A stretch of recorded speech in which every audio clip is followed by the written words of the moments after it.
ഉക്രൈനുമേൽ റഷ്യയുടെ മഹായുദ്ധ വിജയം. ഉക്രൈൻ്റെ 2 പട്ടണങ്ങൾ കൂടി റഷ്യൻ സേന പിടിച്ചടക്കിയിരിക്കുന്നു. അമേരിക്കയുടെ സൈനിക സഹായം നിർത്തിയതിനു പിന്നാലെ ഉക്രൈന് വമ്പൻ തിരിച്ചടി.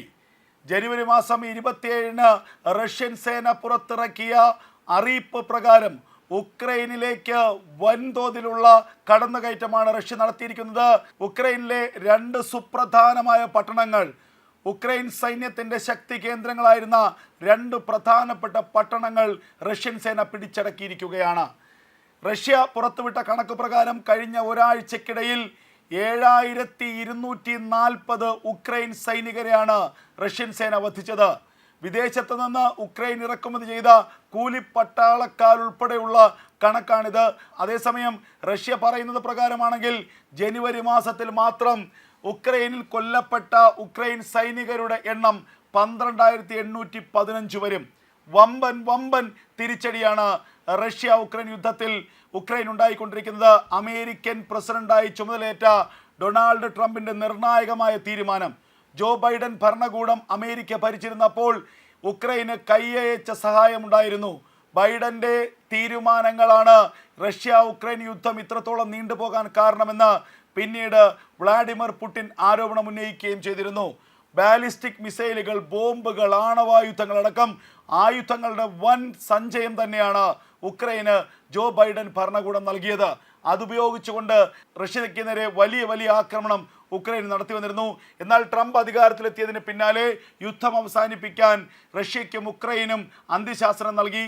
എന്നാൽ റഷ്യ ആദ്യഘട്ടത്തിൽ അതിനെ നിഷേധിച്ചുവെങ്കിലും പിന്നീട് ഒരു ചർച്ചയ്ക്ക് തയ്യാറാണെന്ന് ഡൊണാൾഡ് ട്രംപിനെ അറിയിച്ചു. എന്നാൽ സെലൻസ്കി ആകട്ടെ തന്ത്രപൂർവ്വം ഡൊണാൾഡ് ട്രംപിൻ്റെ നിർദ്ദേശങ്ങളെ മറികടന്നു, നിർദ്ദേശങ്ങളെ കണ്ടില്ല എന്നടിച്ചു. ഇതിന് പിന്നാലെ രോഷാകുലനായ ഡൊണാൾഡ് ട്രംപ് ഉക്രൈന് നൽകി വന്ന സൈനികേതര സഹായങ്ങൾ നിർത്തലാക്കാനുള്ള വമ്പൻ ഉത്തരവ് നൽകി. ഇത് ഉക്രൈനെ സംബന്ധിച്ച് നനച്ചിരിക്കാത്തൊരു തിരിച്ചടിയായിരുന്നു. കാരണം അമേരിക്കയുടെ കൈയയഞ്ഞ സഹായത്തിലൂടെയാണ് ഇതുവരെ റഷ്യക്കെതിരെയുള്ള യുദ്ധത്തിൽ ഉക്രൈൻ പിടിച്ചു നിന്നത്. ഇത്തരമൊരു നീക്കം ഇത്ര വേഗമുണ്ടാകുമെന്നും അമേരിക്കയുടെ ഭാഗത്തു നിന്ന് തങ്ങൾക്ക് നൽകി വന്ന സൈനിക സഹായങ്ങൾ പൂർണ്ണമായി നിർത്തലാക്കുമെന്നും ഉക്രൈൻ കരുതിയില്ല. അമേരിക്ക ഇല്ലെങ്കിൽ റഷ്യക്കെതിരെ പിടിച്ചു നിൽക്കാനോ യുദ്ധം നടത്താനോ ഉക്രൈന് കഴിയില്ല എന്നുള്ളത് യാഥാർത്ഥ്യമാണ്. ഈ യുദ്ധം ഇത്രയും കാലം പിന്നിട്ട് പോകുമ്പോഴും ഇതുവരെ അമേരിക്കയുടെ രഹസ്യമായ പിന്തുണ, അമേരിക്കയുടെ നിഴൽ പോലെയുള്ള സഹായം, അതായിരുന്നു റഷ്യക്കെതിരെ ഉക്രൈൻ്റെ ഏറ്റവും പ്രധാനപ്പെട്ട ശക്തി. അവിടെ ആ പിന്തുണ അമേരിക്ക പൂർണ്ണമായും പിൻവലിക്കുന്നു. ഡൊണാൾഡ് ട്രംപ് എന്ന അമേരിക്കയുടെ പുതിയ പ്രസിഡന്റിൻ്റെ നിർദ്ദേശത്തെ അട്ടിമറിച്ചതിൻ്റെ വലിയ വീഴ്ച, വലിയ ശാപം ഉക്രൈന് സംഭവിക്കുന്നു. അമേരിക്ക പൂർണ്ണമായും ആയുധ സഹായവും സൈനിക സഹായവും നിർത്തിയതോടുകൂടി ആയുധങ്ങളില്ലാതെ അല്ലെങ്കിൽ ഒരു ആക്രമിക്കാനുള്ള കോപ്പുകൾ കയ്യിലില്ലാതെ ഉക്രൈൻ പരിങ്ങി. ഈ അവസരം മുതലെടുത്തുകൊണ്ട് ഡൊണാൾഡ് ട്രംപുമായി പുടിൻ അടുക്കുന്നു. ഡൊണാൾഡ് ട്രംപുമായി ടെലഫോണിൽ സംസാരിക്കുന്നു. അമേരിക്ക തീരുമാനിച്ചാൽ, അമേരിക്ക പറഞ്ഞാൽ യുദ്ധം നിർത്താൻ ഞങ്ങൾ തയ്യാറാണെന്ന് പുടിൻ പരസ്യമായി പ്രഖ്യാപിക്കുന്നു. ഇതോടുകൂടി പുടിൻ ഡൊണാൾഡ് ട്രംപ് ഒരു ബന്ധം കൂടുതൽ ഊഷ്മളമാകുന്നുവെന്ന് അന്താരാഷ്ട്ര മാധ്യമങ്ങൾ വാർത്ത നൽകുന്നു. ഈ അവസരത്തിൽ മറുഭാഗത്ത് ഉക്രൈനെതിരെ അതിമാരകമായ ആക്രമണമാണ് റഷ്യൻ സേന നടത്തിയത്. റഷ്യയുടെ വ്യോമസേന ഉക്രൈൻ്റെ ആകാശത്തിന് മുകളിൽ നിന്ന് വൻതോതിൽ ബോംബുകൾ വർഷിക്കുന്നു. ഉക്രൈനിലെ പ്രധാനപ്പെട്ട ആയുധ ഡിപ്പോകൾ മിന്നലാക്രമണത്തിലൂടെ തകർക്കുന്നു. അതിരൂക്ഷമായ കരയാക്രമണം ഉക്രൈനിലേക്ക് റഷ്യൻ സേന നടത്തുന്നു. ഉക്രൈൻ്റെ 5-6 പട്ടണങ്ങൾ, ഉക്രൈൻ എന്ന രാജ്യത്തിൻ്റെ തന്നെ വലിയൊരു ഭാഗം റഷ്യൻ സേന പിടിച്ചെടുത്തിരിക്കുന്നു എന്നുള്ള വാർത്തകൾ പുറത്തു വരികയാണ്. ആ സമയത്തും അമേരിക്കൻ പ്രസിഡന്റുമായി വാക്കുകൊണ്ട് നല്ല ബന്ധമുണ്ടാക്കാൻ, അമേരിക്കൻ പ്രസിഡന്റിൻ്റെ വിശ്വാസം നേടിയെടുക്കാൻ വ്ളാഡിമിർ പുടിന് കഴിഞ്ഞു എന്നുള്ളതാണ് ഈ യുദ്ധത്തിൽ റഷ്യയ്ക്ക് ഏറെ സഹായകരമായത്. അതേസമയം കാലാകാലങ്ങളായി പരമ്പരാഗതമായി അമേരിക്കയുടെ പിന്തുണ ലഭിച്ചിരുന്ന ഉക്രൈനാകട്ടെ മണ്ടൻ തീരുമാനം കൊണ്ട് ഡൊണാൾഡ് ട്രംപിൻ്റെ ശത്രുത ഏറ്റുവാങ്ങി എന്നുള്ളതും യാഥാർത്ഥ്യമാണ്. ഇപ്പോൾ ഇതാ പുറത്തു വന്ന ഏറ്റവും പുതിയ കണക്കുകൾ പ്രകാരം 10,000-ലധികം, ഏകദേശം 12,815 ഉക്രൈൻ സൈനികർക്കാണ് ജീവൻ നഷ്ടപ്പെട്ടുള്ളത്. കഴിഞ്ഞ ഒരാഴ്ചക്കിടയിൽ മാത്രം 7,240 ഉക്രൈൻ സൈനികരെ റഷ്യൻ സേന വധിച്ചിരിക്കുന്നു.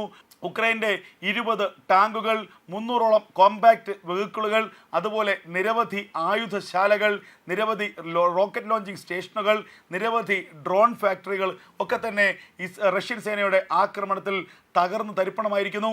ഉക്രൈൻ എന്ന രാജ്യത്തിൻ്റെ, ഉക്രൈൻ എന്ന സൈന്യത്തിൻ്റെ ഏറ്റവും വലിയ പ്രത്യേകത അവരുടെ ഡ്രോണിൻ്റെ ശക്തിയാണ്. അതീവ വേഗതയിൽ സഞ്ചരിക്കാൻ കഴിയുന്ന മാരകമായ പ്രകടനശേഷിയുള്ള ഏറ്റവും കൃത്യതയുള്ള ഡ്രോണുകളാണ് ഉക്രൈൻ്റെ ഏറ്റവും വലിയ കൈമുതൽ. ആ ഡ്രോണുകളുടെ വലിയൊരു ശേഖരം തന്നെ റഷ്യ തകർത്തിരിക്കുന്നു എന്നുള്ള വാർത്തകൾ പുറത്തു വരുന്നു. ബാലിസ്റ്റിക് മിസൈലുകൾ കൂടുതൽ നൽകിയത് അമേരിക്കയും ബ്രിട്ടനുമാണ്. ആ അമേരിക്കയുടെയും ബ്രിട്ടൻ്റെയും ബാലിസ്റ്റിക് മിസൈലുകളുടെ ശേഖരത്തിലേക്ക് തന്നെ റഷ്യ ആക്രമിച്ചിരിക്കുന്നു. അങ്ങനെ ആയുധങ്ങളില്ലാതെ ഉക്രൈൻ പരാജയപ്പെട്ടിരിക്കുന്നു. റഷ്യ ഉക്രൈൻ യുദ്ധത്തിൽ റഷ്യ വിജയം നേടിയിരിക്കുന്നു, റഷ്യ വിജയത്തിലേക്ക് പോകുന്നു എന്നുള്ള വാർത്തകളാണ് ഇപ്പോൾ യൂറോപ്പിൽ നിന്ന് പുറത്തു വരുന്നത്. എന്തായാലും അമേരിക്കയുടെ പിന്തുണയോടുകൂടി, ട്രംപിൻ്റെ പിന്തുണയോടുകൂടി റഷ്യ യുദ്ധം വിജയിച്ചിരിക്കുന്നു. ട്രംപിനെ പിണക്കിയ സെലൻസ്കിക്ക് ഉക്രൈന് വലിയ തിരിച്ചടി ഉണ്ടായിരിക്കുന്നു. പുടിൻ ട്രംപ് ടീം ഉക്രൈന് മേൽ ആധികാരികമായ വിജയം നേടിയിരിക്കുന്നു എന്നുള്ള വാർത്തകളാണ് ഇപ്പോൾ പുറത്തു വരുന്നത്. 1.5 വർഷത്തോളം നീണ്ടു നിന്നാണ് റഷ്യ ഉക്രൈൻ യുദ്ധം. അമേരിക്കൻ പ്രസിഡന്റായി ഡൊണാൾഡ് ട്രംപ് വിജയിച്ചതിന് പിന്നാലെ ട്രംപിൻ്റെ ഒരു നിർണായകമായ പ്രഖ്യാപനം ഉണ്ടായിരുന്നു. ആ പ്രഖ്യാപനം ലോകത്ത് നടക്കുന്ന യുദ്ധങ്ങളൊക്കെ തന്നെ താൻ അമേരിക്കൻ പ്രസിഡന്റായി 24 മണിക്കൂർ തികയുമ്പോൾ അവസാനിപ്പിച്ചിരിക്കും.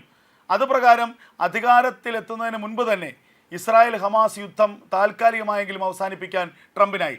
ആ ഘട്ടത്തിലും ട്രംപ് നേരിട്ട് വ്ളാഡിമിർ പുടിനോടും സെലൻസ്കിയോടും ആവശ്യപ്പെട്ടതാണ് യുദ്ധത്തിന് താൽക്കാലികമായ വിരാമം ഉണ്ടാകാൻ. എന്നാൽ ആ ഘട്ടത്തിലൊക്കെ തന്നെ ജോ ബൈഡൻ എന്ന അമേരിക്കയുടെ അന്നത്തെ പ്രസിഡന്റ് നിർദ്ദേശപ്രകാരം സെലൻസ്കി റഷ്യക്ക് നേരെ അതിരൂക്ഷമായ ആക്രമണം നടത്തി. ആയുധങ്ങൾ അനവധി നൽകിക്കൊണ്ട് അമേരിക്ക ഉക്രൈനെ സഹായിച്ചുവെന്ന് പിന്നീട് വ്ളാഡിമിർ പുടിൻ ആരോപണം തന്നെ ഉന്നയിച്ചു. ജോ ബൈഡൻ ഭരണകൂടത്തിൻ്റെ തെറ്റായ തീരുമാനങ്ങളാണ് റഷ്യ ഉക്രൈൻ യുദ്ധം നീണ്ടുപോകാൻ കാരണമെന്നും പുതിയ അമേരിക്കൻ പ്രസിഡന്റായ ഡൊണാൾഡ് ട്രംപിൻ്റെ തീരുമാനങ്ങൾ ഈ യുദ്ധം അവസാനിപ്പിക്കാൻ ഇടയാകുമെങ്കിൽ അത് വലിയ കാര്യമാണെന്നും പുടിൻ പ്രതികരിച്ചു. പിന്നാലെ ഡൊണാൾഡ് ട്രംപിൻ്റെ സത്യപ്രതിജ്ഞാ ദിവസം തന്നെ പുടിൻ ഡൊണാൾഡ് ട്രംപിൻ്റെ ഏറ്റവും അടുത്ത അനുയായിയുമായി ഫോണിൽ സംസാരിച്ചു.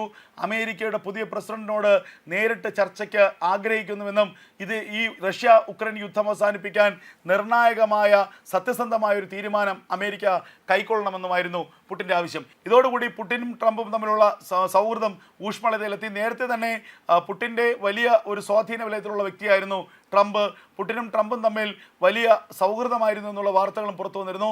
അങ്ങനെ ഒരു സൗഹൃദം രൂപപ്പെട്ട സാഹചര്യത്തിലാണ് പിന്നാലെ സെലൻസ്കിക്കെതിരെ ഉക്രൈനെതിരെയുള്ള കടുത്ത ഉപരോധ നടപടികളിലേക്ക് അമേരിക്ക മുന്നോട്ട് പോയത്.